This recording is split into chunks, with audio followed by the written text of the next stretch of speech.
Buenas noches, bienvenidos a Desde la Otra Acera, espacio de análisis de la realidad de la Asociación de Profesores de Segunda Enseñanza, APSE.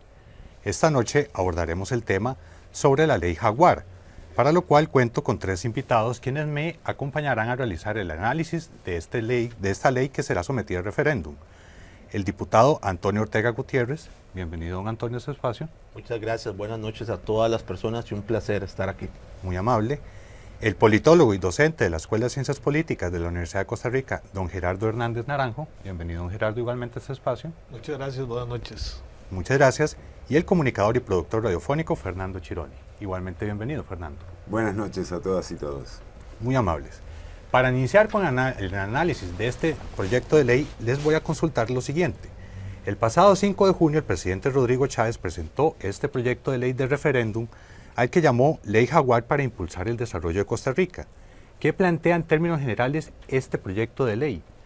A grosso modo, ¿a quiénes beneficiaría o qué pretensión persigue este proyecto de ley? Le consulto a cualquiera de los 3. Bueno, voy a empezar yo, tal vez dando antes unos elementos de contexto.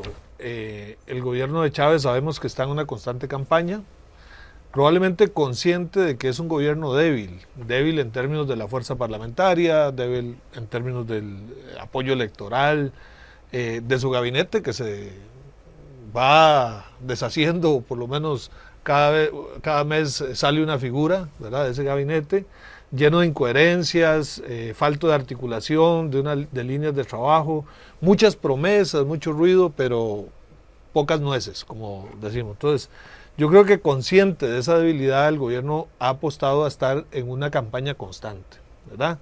Y se le han ido agotando algunas. Lo de comerse la bronca, sabemos que prácticamente no se ha comido alguna, y lo que hace más bien es generar broncas porque él se alimenta más bien de las broncas. En ese sentido, Chávez es un broncófago, vamos a decirle así.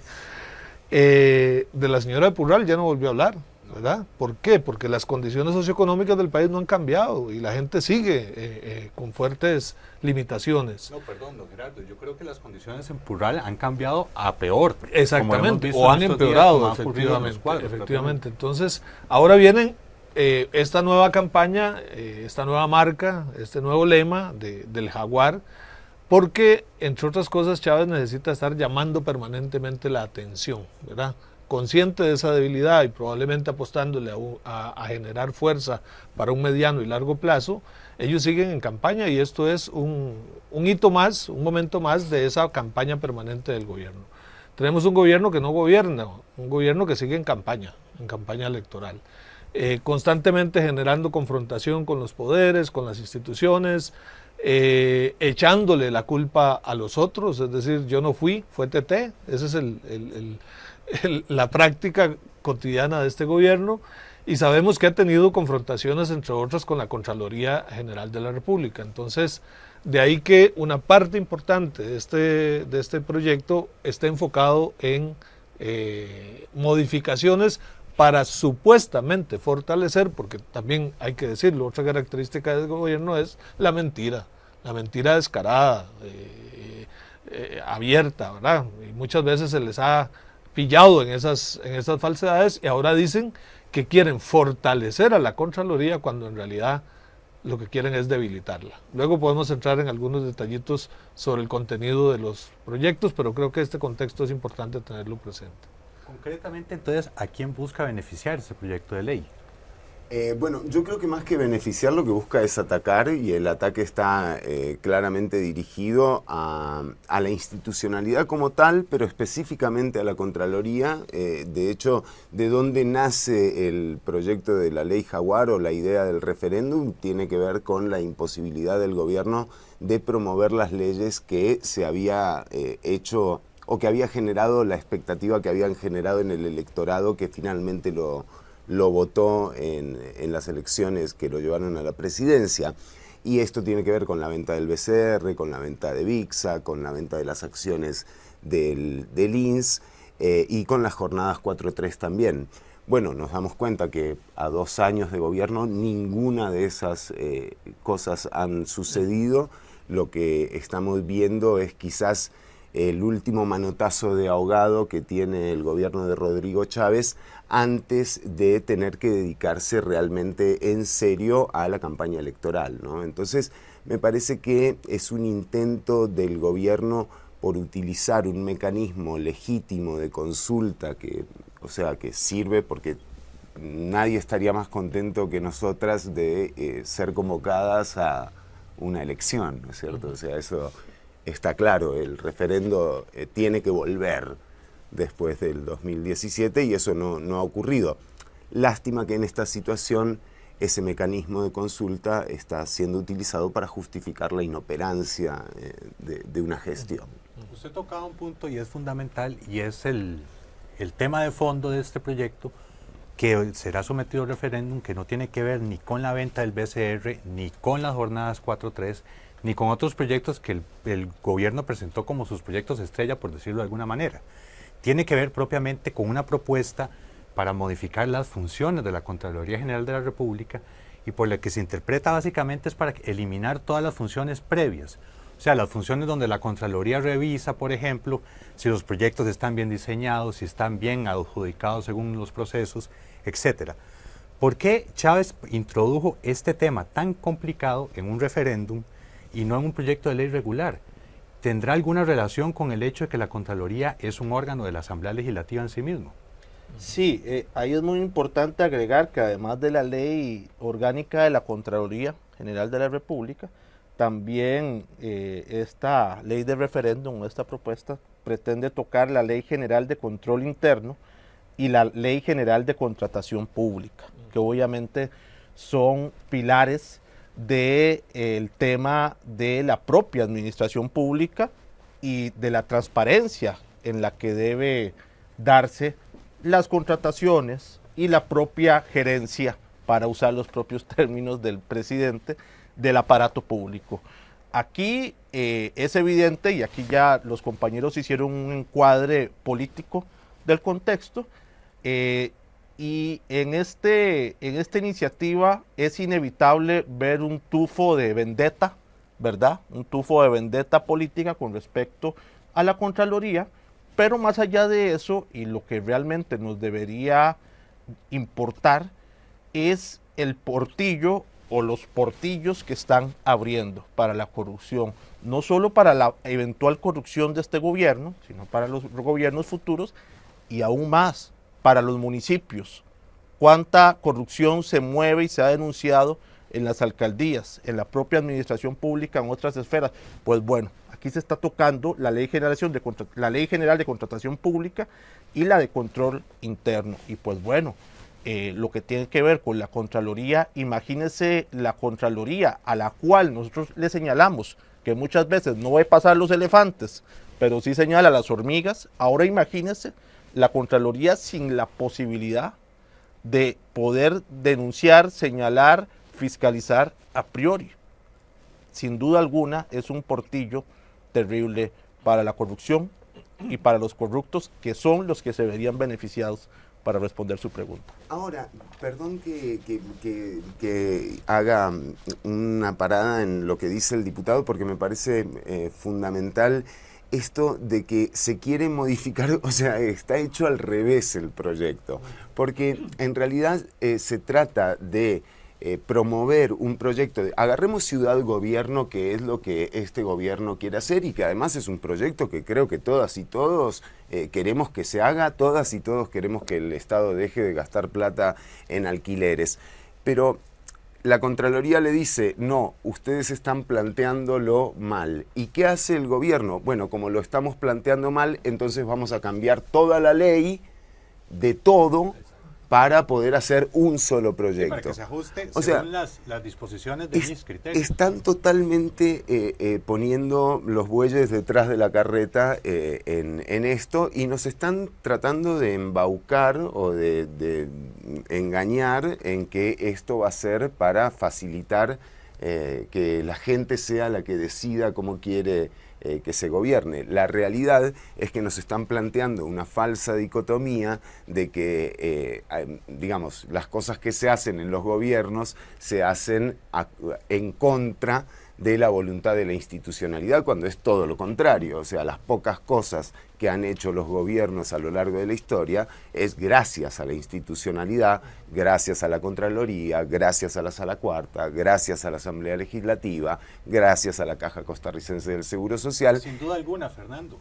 Pero más allá de eso, inclusive, esto de la institucionalidad también trae otra pregunta, porque la Contraloría es una institución creada para fiscalizar al Estado, pero no es para someterle a un juicio, por decirlo así, como lo haría la Fiscalía.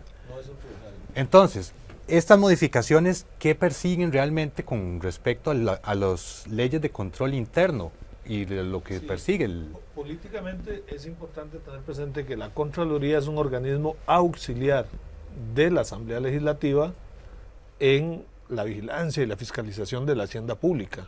Es decir, por supuesto que tiene autonomía en su funcionamiento y ordenamiento, pero es un organismo auxiliar de la Asamblea Legislativa.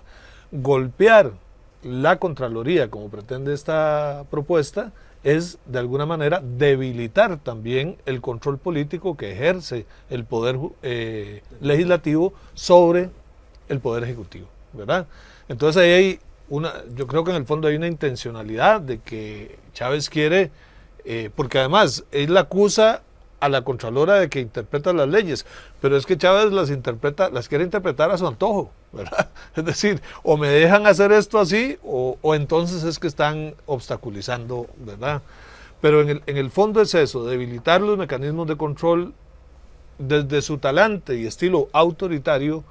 Evidentemente él quiere tener un escenario donde nadie lo cuestione, ¿verdad? Donde nadie le ponga frenos. Cuando esencial en el funcionamiento del Estado de Derecho y de la democracia es justamente la existencia de frenos y contrapesos de poder. Pero desde su talante autoritario eso pareciera que es inadmisible y entonces quiere debilitar los mecanismos de control sobre la hacienda pública que ejerce la Contraloría, insisto, como parte también de las responsabilidades de control que tiene el Poder Legislativo sobre el Poder Ejecutivo. Nos queda claro que este proyecto abarca temas de la Contraloría, pero también de la Ley de Control Interno y Ley de Contratación Administrativa. No sé si podrían referirse rápidamente a cuál es la intención también de este proyecto de ley con esas leyes. Yo tal vez quisiera, para la audiencia, importante mencionar un artículo que a mí me parece clave, que es, digamos, como de antología, donde creo que se expresa el fondo. Y es la modificación al artículo 12 de la Ley General de la Contraloría, o de la Ley de la Contraloría, donde se establece que esta Contraloría es el órgano rector del ordenamiento, ¿verdad?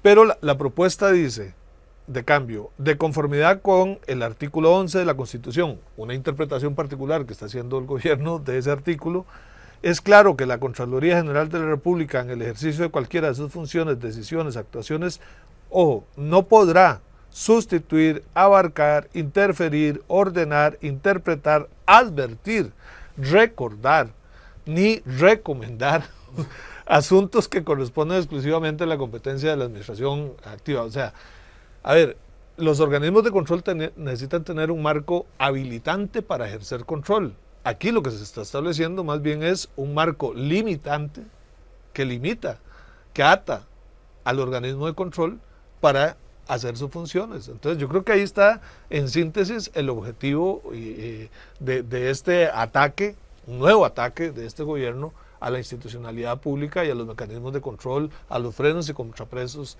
que deben existir en el Estado democrático de derecho. Le agregaría a propósito de lo que decía el compañero Fernando con respecto a ciudad-gobierno.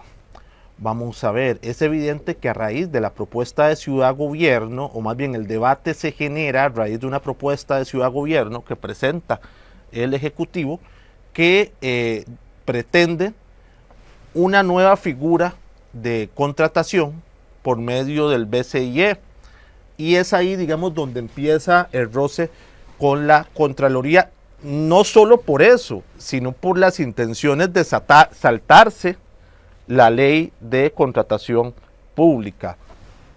Nosotros revisamos desde la fracción del Frente Amplio, nos reunimos con doña Natalia, con doña Laura, la ministra Mideplan, y de momento podemos decir que la estructura o la propuesta con respecto al BCIE es una propuesta interesante. Es decir, es aceptable en los términos en que lo están planteando con respecto a la posibilidad de la deuda, de los intereses, la posibilidad que tenemos de que sea de parte de los costarricenses. Ellos perfectamente pueden construir ciudad-gobierno, a propósito de lo que decía don Fernando, diciendo que se limita la exclusividad de esa ley, que se limita la construcción del BCI, la construcción de ciudad-gobierno a esa ley, sin modificar toda la ley de contratación pública. No lo quieren hacer, entonces evidentemente el tema no es ciudad-gobierno.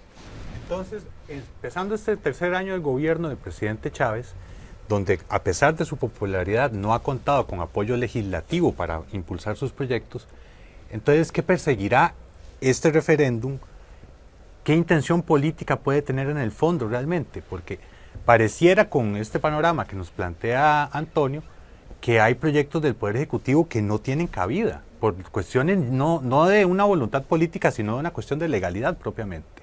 Sí, acá también es otro programa el que deberíamos hacer, pero valdría la pena reflexionar en torno a que la agenda que está promoviendo el gobierno y la administración de Rodrigo Chávez es una agenda que tiene más de 35 años de estar gestionándose, es una agenda que contiene proyectos de ley que vienen desde la época de José María Figueres, de Miguel Ángel Rodríguez, de Oscar Arias y de Carlos Alvarado, digamos.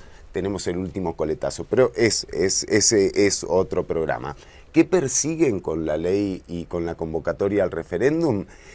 Yo creo que el gobierno tiene tan claro como los especialistas a los que hemos consultado que el referéndum no se va a hacer.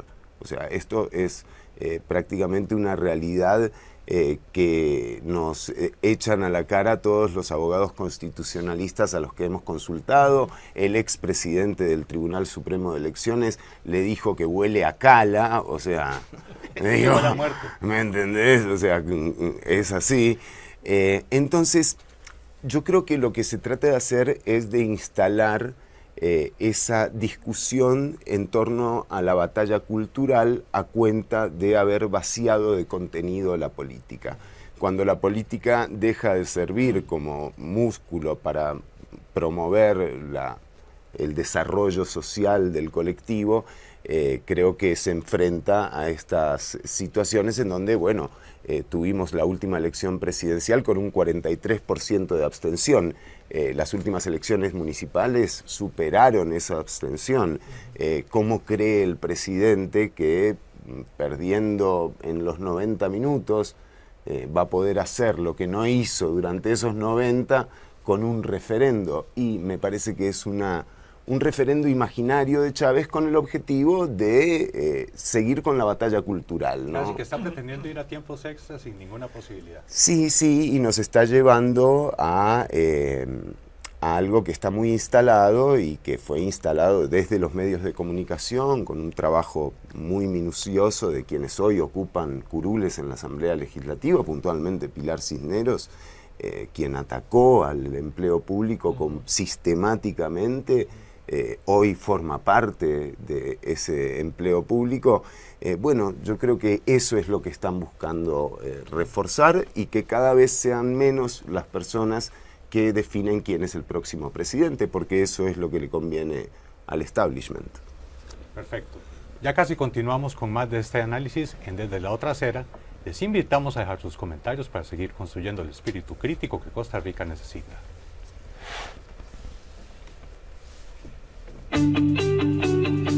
Yo quiero saber...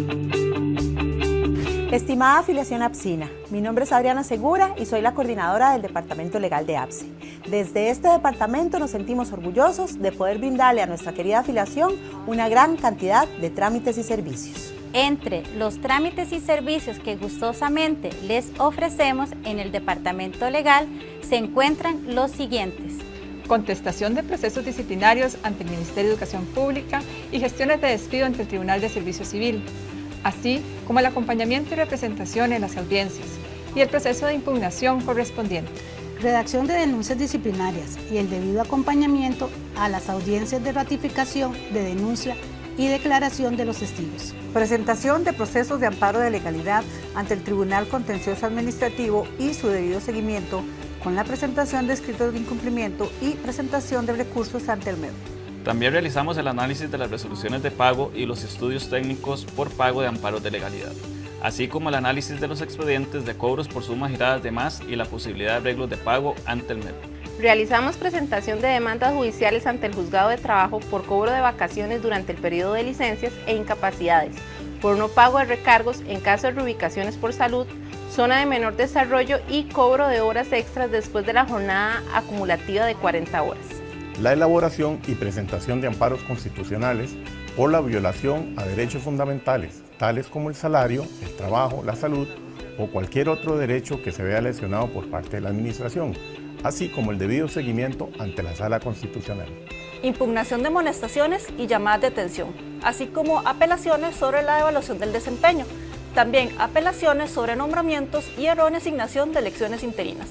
Asesoría en todo tipo de consultas de índole legal, tanto de forma presencial, vía teléfono, por la plataforma virtual y por correo electrónico. También impartimos charlas de temas de interés para nuestra afiliación en cualquier zona del país. Todos estos servicios pueden ser solicitados al Departamento Legal, al teléfono 2547-7800 o al WhatsApp 8956-2476 de la plataforma de APSE opción número 1 o al correo electrónico legal@apse.cr. Contáctenos a estos medios o acérquese a nuestro departamento y será un gusto atenderle. Para nosotros será un placer evacuar sus consultas y brindarle la asesoría legal necesaria, así como el apoyo y acompañamiento que usted requiera. Muchas gracias.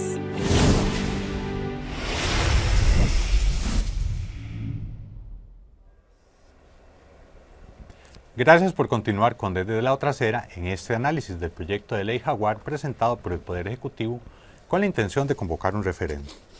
El día de la presentación de este proyecto de ley, el presidente de la República dijo las siguientes palabras, voy a citarlo textualmente. Les quiero dar una oportunidad a los diputados para ver si se colocan en el lado correcto de la historia y no quieren hacer gato bravo y no ser jaguares, con la capacidad de hacer leyes que el pueblo les delegó y que la quieren devolver a este pueblo para que decida directamente el futuro de Costa Rica.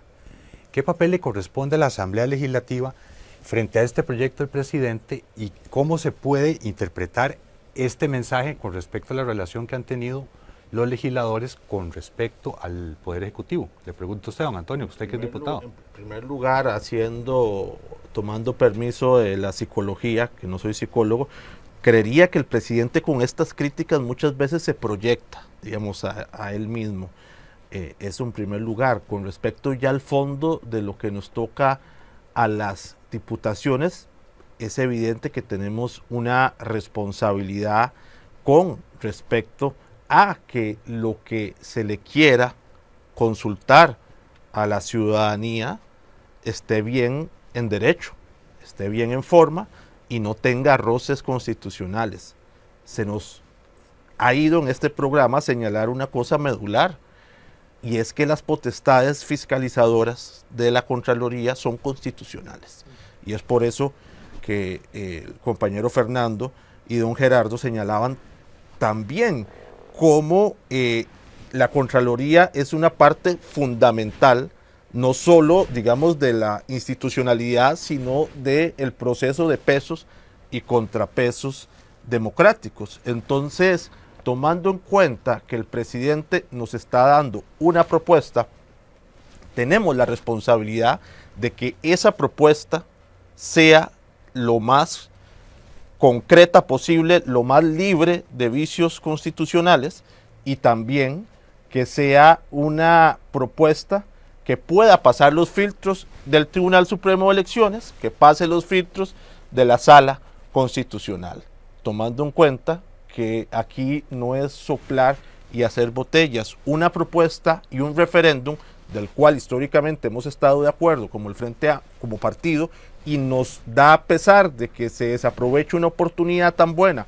haciendo un referéndum sobre estos temas. Lo cierto es que cuesta mucho dinero erario público, y no lo podemos desperdiciar en el calentón de un momento o en la estrategia que salga de 4 paredes de casa presidencial. Hay una corresponsabilidad de la Asamblea Legislativa, y si bien tenemos sin duda alguna el deber de fortalecer la figura de la consulta popular, a sabiendas que ya la Escuela de Ciencias Políticas dio en el clavo cuando dijo que la figura del referéndum no sustituye a la democracia, sino complementa y enriquece a la democracia. Tenemos el deber de que sea así, que fortalezca y que sea un complemento de la democracia, no una sustitución.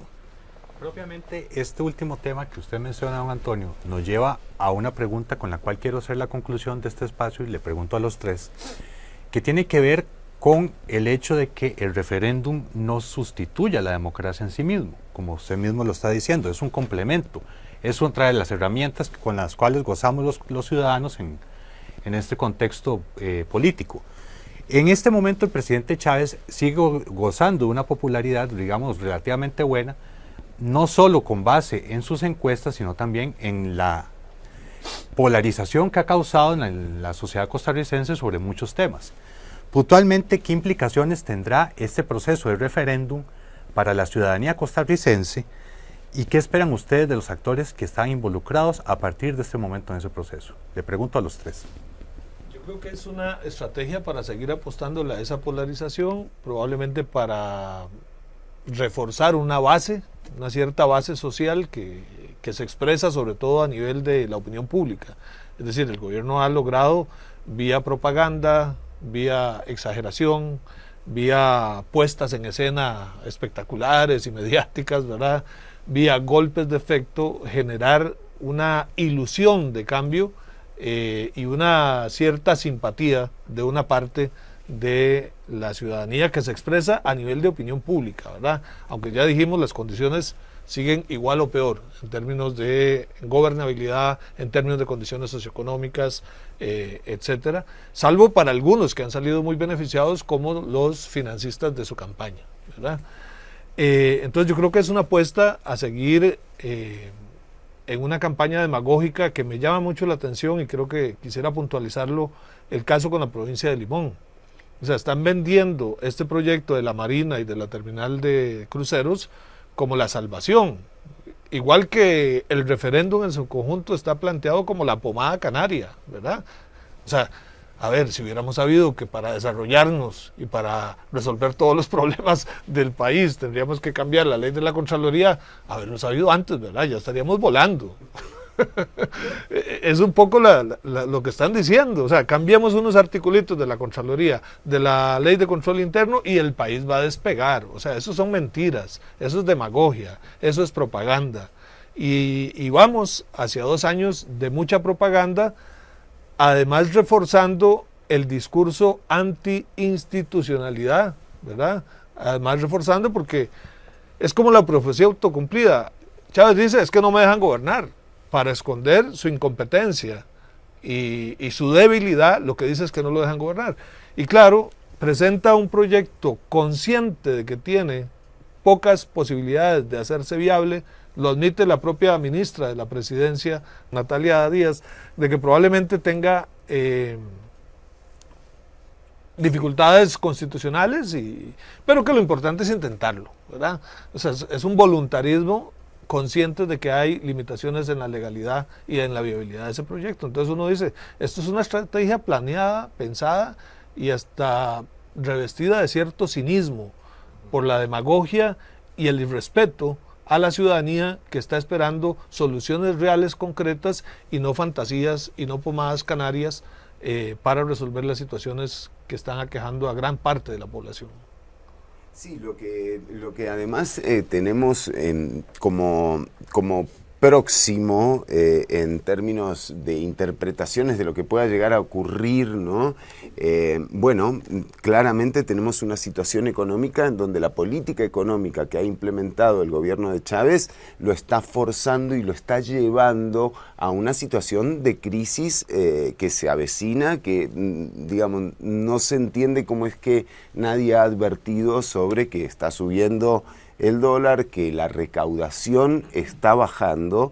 El propio Novi Acosta, con toda su digamos, vocación recortista de no pasar presupuestos, está recaudando menos plata a Hacienda en este momento. Los aranceles que se le habían quitado al arroz van a tener que volverlos a imponer, con lo cual nuevamente el salario de la clase trabajadora se está viendo amenazado por el horizonte económico al que nos ha llevado las decisiones políticas de política económica, sobre todo del gobierno de Rodrigo Chávez. Ahora, ese escenario que se plantea a futuro también me hace cuestionarme si realmente este gobierno está pensando en algún tipo de continuidad. O sea, todavía estamos por ver, en mi humilde visión y lectura, la peor versión de este gobierno. O sea, esto no sé qué tanto se ha advertido, pero realmente las condiciones que se están montando actualmente no auguran para nada una facilidad en la administración que viene, ¿no? O sea, ni hablar del referendo y la ley Jaguar, de la que el propio Tribunal Supremo de Elecciones deberá referirse, pero que ya tiene de antemano una serie de obstáculos que parece ni siquiera poder solventar, ¿no es cierto? O sea, incluso cuando uno dice, bueno, ¿y cuál es la pregunta?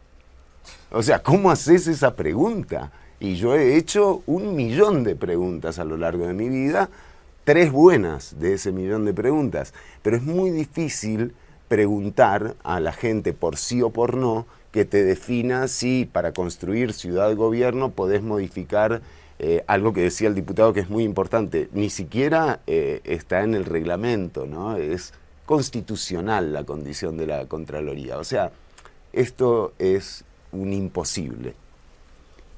El relato de este gobierno pretende sustituir a los datos y la desinformación o la narración pretende sustituir la información.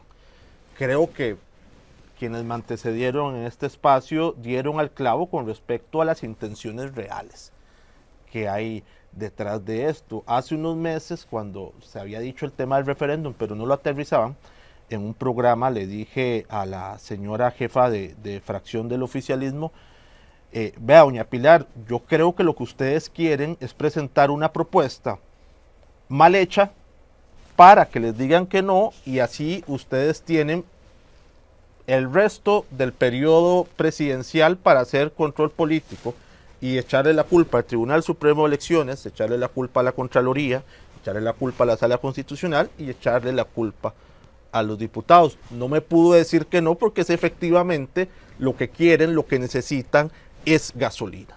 Y ante una situación nacional donde vemos el tema de inseguridad que llega a niveles macabros, a situaciones que uno veía en Breaking Bad o en otras noticias de otras latitudes, y aquí las estamos viendo todos los días, una macroeconomía jaguar que no se ve en el diario vivir de las personas, una situación de salud pública que también se desborda, como se desbordó el agua en el Hospital Max Peralta de Cartago el sábado pasado.